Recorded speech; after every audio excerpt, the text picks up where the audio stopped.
Hey everyone, we have a really fun video for you today. As you can see, I'm in this incredible car garage behind me, and we talked with a longtime friend of Audio Advice, Bob, who actually is going to walk us through each of these cars and show off some of his favorites, and also show this incredible loft area up above where he can have friends and family and other fellow car collectors to enjoy this space with. Now, in addition, we talk about how Audio Advice was able to take his vision and turn this space into a reality to have a super cool and fun spot with audio and video and his car collection. Now let's get started.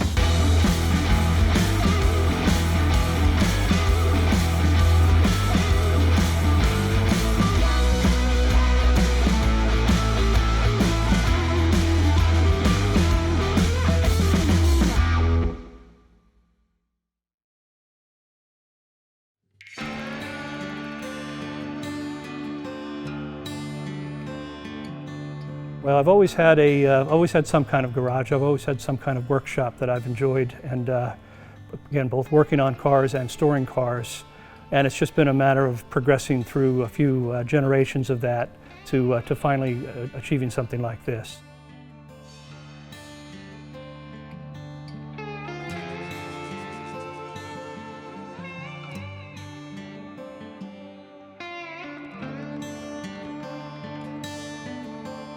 Yeah, it's been all my life. I can't remember a time when I wasn't a car lover. Even just as a little kid, I would read about cars, I would build models. My first car projects were in high school, a couple of Ford Mustangs that I worked on way back then. My choice of cars, the types of cars I've bought or collected has definitely changed over the years, evolved, but I've always loved cars.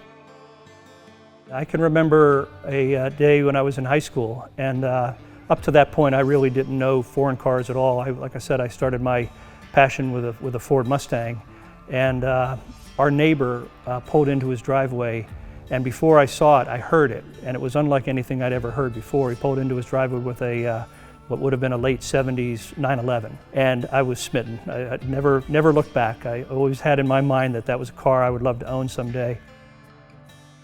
It starts with the technology, of course, but it also revolves around a brand and what brands speak to me or speak to any collector. I've always been a Porsche fan. I've always been a BMW fan. It was later in life, I was a fan of Ferrari, but it was later in life that I finally had the chance to own a Ferrari. And that's the brand that I would say is my real passion at this point.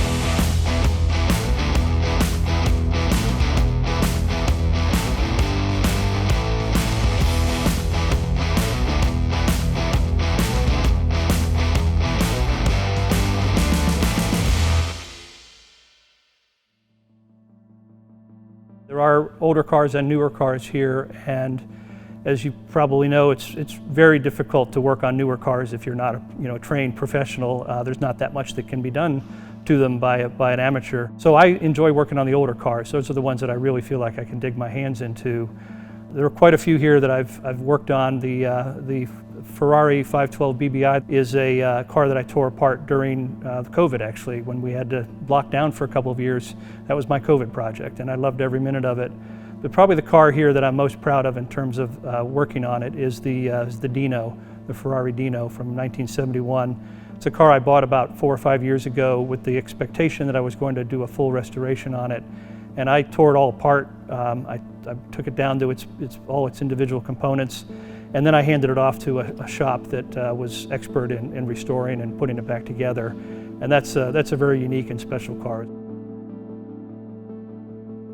So Bob, thanks again for allowing us to come and look at this amazing car collection in this amazing space. If you don't mind, why don't we take a look at a couple of the unique cars or favorites that you have in this space? Why don't you tell us a little bit about what's going on here on this massive turntable? Yeah, I'd be happy to. This is on the turntable for a good reason. It's really our baby here. It's a car that I absolutely love. It's a pretty rare car. This is called a Ferrari Dino. It was built in 1971. Dino was the name of Enzo Ferrari's son, who had died very young. So Ferrari up till that point had always been a V12 company. Almost all their cars had V12s in them. But they wanted to build a car to compete with the Porsche 911s, and they wanted to put a V6 in it. And Enzo Ferrari was a little bit afraid of whether a Ferrari should really have a V6 in it. So that's why they called them Dinos instead of Ferraris, but they are Ferraris through and through. They only built 30 in this color. This color is called Viola Metallizzato, that's metallic violet. And we just finished a very long restoration on this car. When I purchased it, it was silver, but we knew that it was originally this color. Yeah. And so part of the restoration, of course, was repainting it. And the folks that restored it up in Pennsylvania did an absolutely amazing job properly replicating an early 70s paint. Both the color, of course, but the type of metallic that's in it, and most importantly, the sheen. All right, now there is one more car that when I walked in I was drawn to immediately. It's got some vibrant colors and a nice racing stripe on it, and it also has a picture behind it that looks very similar. What's the story with this car, and why do we have this amazing picture behind it? What's going on here? So it's a bit of a long story, but it's a really great story. Let me start by describing what the car is. Ferrari has multiple product lines, but the two main product lines are their mid-engine V8 line and their front-engine V12 line. This is a front-engine V12.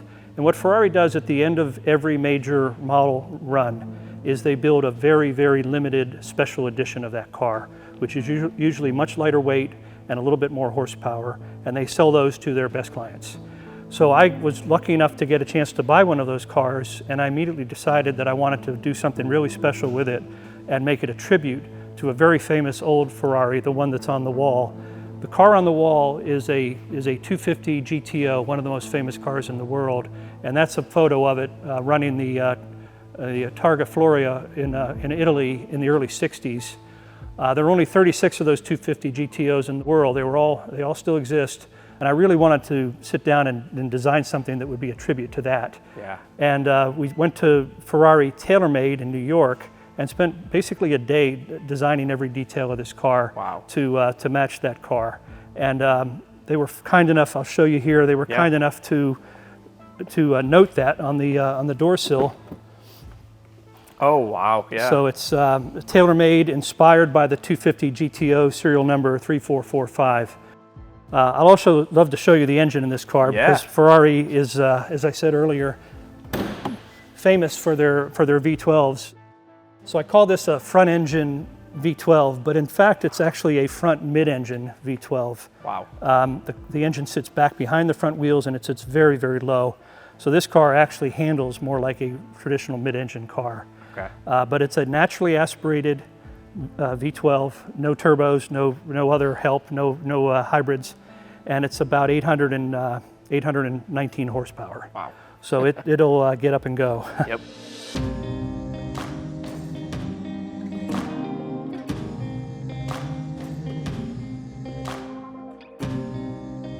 So Bob, there's this amazing loft area up here that sort of overlooks the car collection and kind of doubles as a space with a really cool bar, a little entertainment area. Why don't you walk us through what the idea behind this whole section was? I think from the earliest images in my mind of what we wanted to build here, it included a space like this, a true social gathering spot. And as the plans came together, we were able to really think about it in multiple areas. We've got a sitting area to sit and watch TV. We've got an area over there we can sit and talk amongst ourselves. Obviously a bar here that can be the center point of a lot of gatherings, and a little area for gaming and that type of thing as well. This whole bar area, I just love the look and how seamless it looks. And you can see like we had this TV, the Sony TV up top with a Sonos Arc Soundbar, and it almost just fits so naturally right there and looks beautiful. Then over here, like you said, we have this little entertainment area that you can sit and talk amongst friends and family, but also you have these iconic Bowers Wilkins 705 speakers that, going back to the cars, Bowers Wilkins is this famous iconic brand, sort of like some of these iconic cars you have here. Absolutely right. These speakers were front and center in my prior garage, and they filled that space up very nicely. And so now they're actually serving an easier job, but they do just as well here as they did there. And it's a great complement to the Coastal Source solution, and the entire garage just seamlessly comes together, and they just fit this space perfectly.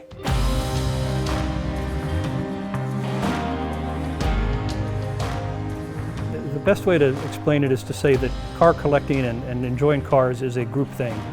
Almost every activity we participate in with these cars is with a group of people. And so it just seemed natural to have a place that we could gather with friends and family. I've been working with Audio Advice for upwards of 14 years and with Todd as well, and it's just been a wonderful relationship. It started with our home, which is just a couple of miles away, and he's helped us at every step along the way with my various garages as well. I feel like at home I'm putting music on so I can sit and listen to it. Here I feel like I put it on and in such high quality I can listen to it all day long. Todd brought these speakers to my prior garage as a demo, and it was about 4 seconds into the first song when I knew it was right. They were just perfect, and they are designed for a space like this with big open area. We have terrific audio in here, terrific quality, very little echo, if any, and it sounds like a live music hall is what it really replicates. The fact that I can walk in here in the morning, turn it on, I can turn on the main room, I can turn on the area upstairs, I can turn on the workshop, or I can turn on all of them. We even have it set up outside as well. It's just seamless and simple, and it's, like I said, it's just really a joy to work with it.